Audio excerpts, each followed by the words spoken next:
message about 2 weeks ago, but due to some circumstances I wasn't able to have hybrid last week and the week prior to that. So this is an old message, but hopefully it meets you guys right where you are. So I'm not going to take too much of your time tonight. We're going to get right into it.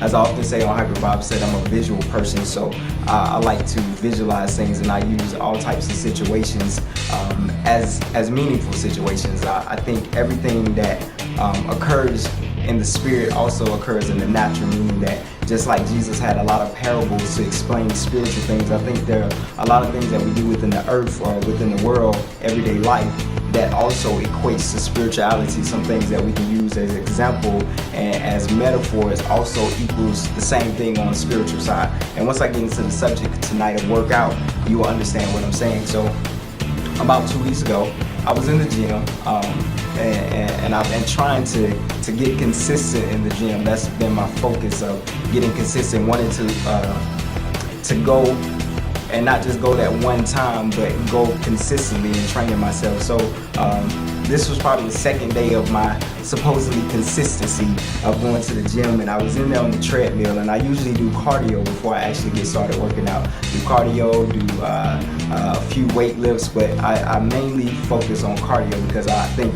all exercises build around cardio. So I was on the little treadmill, the little cycle thing, and before you get started with the workout, it asks you a few questions. It usually asks you your age, asks you your weight, it asks you what type of workout you want to do, whether it be manual or something that was already preset or whatever the case may be. But the last question that it asks you what do you want the resistance level to be. So when I decided that, I began to put it all the way on the maximum resistance level, because in my thinking is that the harder the resistance level is against me working out, the better or the quicker that I will benefit from this exercise, or I'll be able to see results quicker. So I started thinking about that one little scenario of it asking me what the resistance level is. See, if I went to the gym with the intent of not really gaining anything from going to the gym, in that case I would get on the same exact machine, put in all my information, and when it asks me for my resistance level, then I would put something minimum, because I don't want the resistance to be too great. I don't want a full body workout. I don't want a workout that's going to leave me sore the next day. Now, if my intentions were not to gain any type of muscle mass while working in the gym, then in that case, then I put the resistance level on the minimum. I'll just get on the machine and pretty much just be moving through air. It's nothing working against me. But I started thinking about that resistance level, and when it asks that question. So in life, this equates in so many different situations. We have everyday life, there's a resistance level that's going against you. It's constantly going against you. That's something, as my grandma would often say, is if it's not one thing, then it's another. There's always something that's working against us, and not only as believers, but just as human beings. By being in this earth, there's always an opposing force. Whether you believe in the devil, whether you believe in spirits, whether you believe in anything, there's one thing that the human race can relate to, and that's hardship. We've all experienced hardship. So I began to think about that as it related to the treadmill of working out, and I thought about that, how it related to life, and the fact that resistance level is the hardship that we experience in life.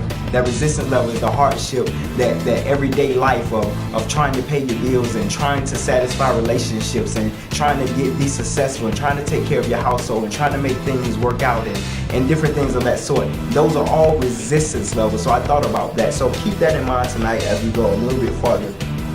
So I thought about resistance and the fact that in order to really gain muscle, that you have to have something working against you. Chapter, verse 2. That's James, the first chapter, verse 2. Talking about working out tonight. James, first chapter, verse 2. Give you guys a second to grab that. Alright, here we go. And it says, "Dear brothers and sisters, when trouble comes your way, consider it an opportunity for great joy." Now we'll stop right there. We're going to actually read 2 all the way to verse 4. So we'll stop on the first part of James 1 and 2. It says, "Dear brothers and sisters, when trouble comes your way, consider it an opportunity for great joy. And this is actually the New Living Translation. So you may be reading from a different translation of this, but it's meaning the same thing. Dear brothers and sisters, when trouble comes your way, consider it an opportunity for great joy. Now that throws a believer off because in real life, in reality, when you come out of spirituality and you actually step into just real life, everyday life, when someone says or tells you that when trouble comes your way, you should be excited. But this scripture is telling you that exact thing. It says, dear brothers and sisters, when trouble comes your way, consider it an opportunity for great joy. In other words, consider it an opportunity to be excited about something.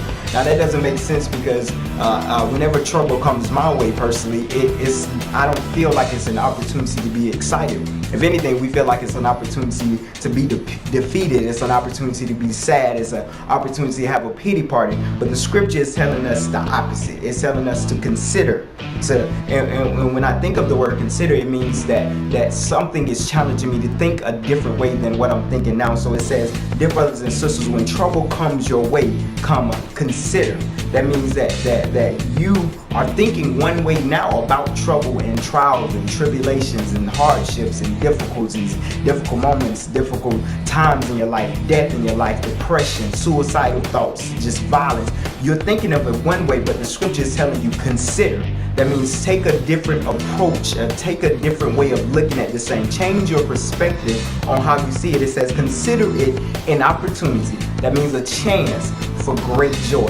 Now once again, this throws the believer off. This throws somebody off because they're saying that every time trials or tribulations hit my life, I don't consider it an opportunity to be excited. So I want to go a little farther tonight to tell you why that scripture says exactly what it says. And remember, our subject is workout.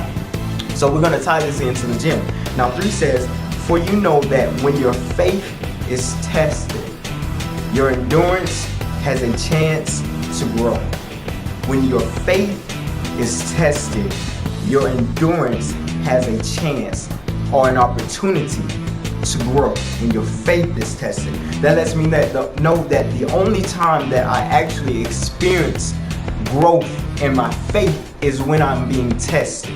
That's the only time that I experience growth. Now let's go back to the gym and think about that resistance level. And let's plug it into this scripture. It says, dear brothers and sisters, when the resistance comes your way, consider it an opportunity for great joy. Now, if we were in the gym, that would symbolically say when the resistance level is great, consider it an opportunity to gain muscle mass quickly, or to work out, to have a better overall workout, or to become healthier quicker. Or in other words, it's telling you that the greater the resistance that you have opposing on your life, the better the opportunity for you to grow. And I started reading up on muscles and how muscles are formed, and I found something very surprising about muscles and the growth development of muscles. It's not until your muscles are destroyed that they actually rebuild themselves to be stronger.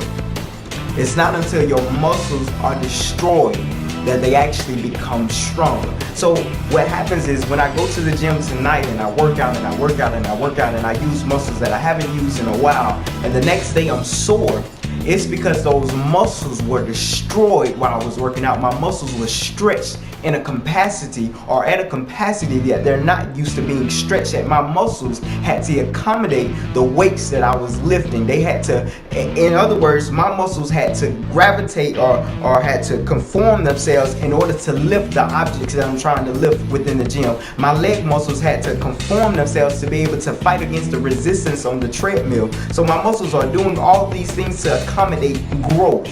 So in other words, as believers, when these trials and our tribulations come in our lives, they're not an opportunity to be defeated. It's actually an opportunity for growth. It's an opportunity to be fully developed in God. It's an opportunity to grow in God. Now I'm going to tell you something tonight, what I really thought about while I was on the treadmill. This whole message came to me while I was running on the treadmill.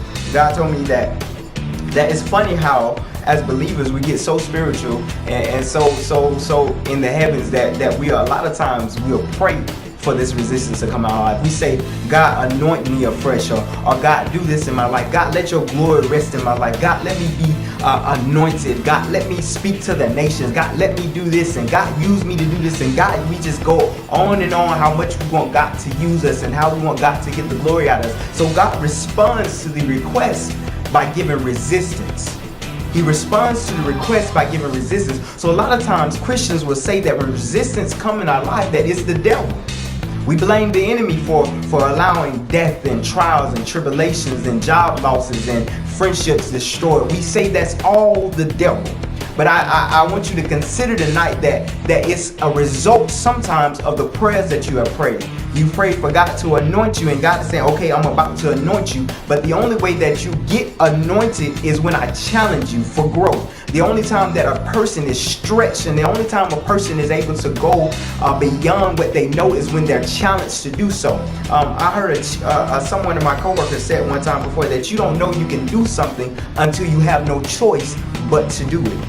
You don't know that you hold the capacity or the ability to do something until you have no other choice but to do it. So when God allows these hardships to come in our lives, it's not the devil. We spend an hour binding the enemy and binding his hands and saying, God, Satan rebuke you, and God is looking like, I'm the one that is allowing this to come into your life because you asked me to anoint you. You asked me to remove this and that. You asked me to take you to a greater level. You asked me to take you deeper and allow you to see greater things. So when that opportunity, as the scripture says, when trouble comes, consider it an opportunity. When that opportunity comes from growth, then we're confused because we're saying it's the devil. But God is saying it's me allowing these tribulations to come in your life as a result of you praying.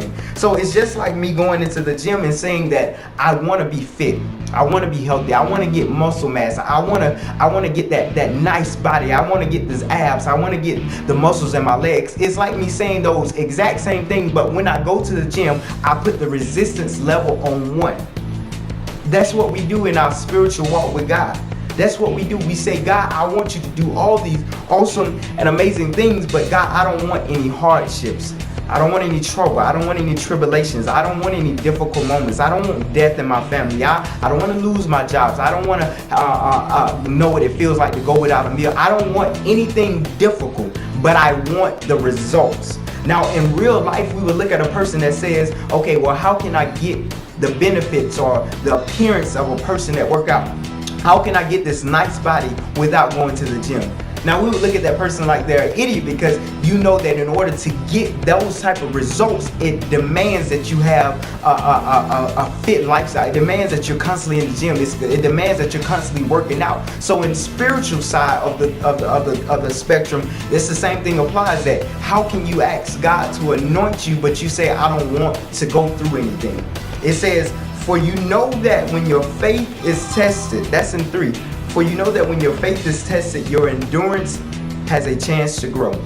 And this came to my mind that you're not changed until you're challenged.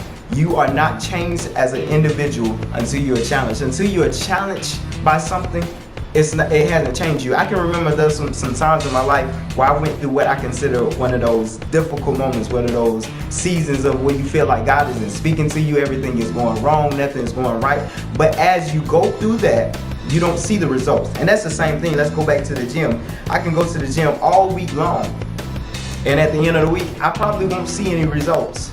I can look at my stomach, I can look at my legs, and I can be working out so hard, but I won't see any results. But if I keep consistent at what I'm doing, if I go to the gym that weekend, and the next week I go to the gym, and the week after that I go to the gym, and before you know it, it's been 6 months that I've been going consistently to the gym and having that resistance level on me. At the end of that, I'm going to see some type of results. I'm going to see some type of effect on my life. Something would have changed. So this brings me to another point, that when I go through these storms or these tribulations, I have to be committed to it. I have to be committed to the challenge. I have to be committed to knowing that even though this is a rough moment in my life, I know that God is going to bring me out. And the reason that the scripture says, dear brothers and sisters, when trouble comes your way, consider it. Think about it. Change your perspective, it an opportunity for great joy, is because the scripture is saying that after you've gone through this test in your life, after you went through these trials and these tribulations, after you've experienced all this hardship and pain, there's something on the other side of this. There isn't a reward on the other side of this. I know we oftentimes in the church use the scripture, or the story rather, talking about Job and how God said, consider my servant Job, and we see that Job lost so much, but at the end of the story is the opportunity for great joy, because we see that Job got back not only what he lost, but he got more back than what he had before. So that's the opportunity for great joy, is knowing that while I'm going through these trials and these tribulations and this hardship, not to pray that God remove it, but say, God, I need you to sustain me while I'm in it. Now, once again, going back to the gym, the first moment that you get on this treadmill, or you get on this aerobics machine, or you begin to lift weights, and usually we'll lift a few weights, and the first indication of pain is when we stop. The first time it hurts to do a sit-up, we stop. The first time it gets to hurting when we're doing the jumping jacks, we stop. The first time that we're on the treadmill and the resistance started to kick in, the first thing we want to do is stop. We're not committed to it. We say, okay, that's enough. It hurts now. But what if I can come to a place where I push past the pain? What if I can get in my mind that even though this hurt, even though I'm uncomfortable, even though it seems to not benefit me now, because I can go to the gym now 300 pounds and work out till I'm blue in the face and still have 300 pounds on me because it doesn't work that quick. But if I can get it in my mind that there's something on the other side of this if I stay committed. I thought about this. I thought about a person that goes to the gym for a year, works out for a year, eats healthy for a year, and a person that eats anything they want for a year, doesn't work out for a year, just do whatever they want. At the end of that year, the concept or the formula of consistency has given both of these people some type of result. Now, the first person that worked out and went to the gym and ate healthy, you can see a physical difference in his body. And the person that did the opposite, you can also see a physical difference in their body. It's because of the principle of consistency. If we as believers can apply consistency not only to our spiritual life, but every walk that we take in life, at our job, at church, at ministry, and everyday situation, if we can apply the concept of consistency, then there's bound to be something that results from it. So if I'm in these trials and their tribulations, and like my grandma used to say, if it's not one thing, there's another. That means we're always facing something. The scripture tells us that the days of man are few and full of trouble. That there's always going to be something that's going to be working and opposing against you. But you have to make a mental and a conscious decision to consider it an opportunity for growth. So that the next time that I experience hardship, the natural result or the natural reaction of a man is to be saddened, to be brought down, to be depressed, and to question God. God, why are you allowing this to occur to me? But if I can reconsider that thing and renew my mind like the scripture tells me, then I take on that different mindset that, man, this is an opportunity for me to grow. This is an opportunity for me to get closer to God. This may be what God is allowing to bring me closer to Him. All those prayers that I prayed saying, God, draw me closer, or God, allow me to sing and it be anointed. Maybe this is that opportunity for it to help. So when we reconsider that thing, then it doesn't necessarily change the situation, because there's still a hardship, there's still resistance working against you, but it makes you smile a little bit on the inside because you know that there's something after this. That way you can go to the gym, and even though it's hurting you doing those jumping jacks, all you see in your mind is the result. All you see in your mind is that, man, if I keep this up, if I stay committed to this, then I'm going to get what I came to this gym before. I'm going to get what I need.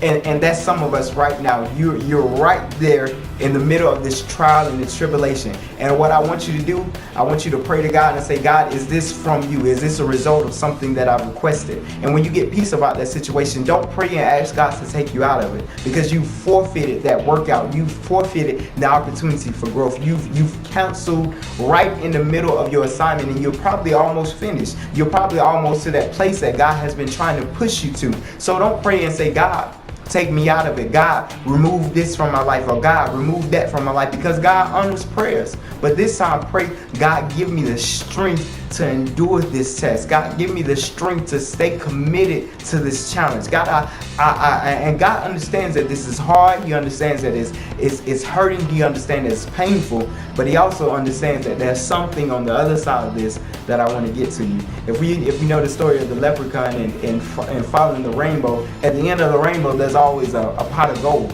So at the end of your trial or your tribulation, there's something waiting for you. And we all have different things that we're waiting on. There's all different types of blessings that God is trying to get to us. But what if it's us that's hindering the blessing and not Satan? What if it's us that's hindering the movement of God in our churches, in our community, and not Satan? We've spent too much time binding the hand of Satan and rebuking the Satan and praying against and warfare against demonic principalities. Not saying that they don't exist, but we've spent all this time praying against something that is not even there. We're praying against these things, and these entities are saying, well, that's not me, that's God.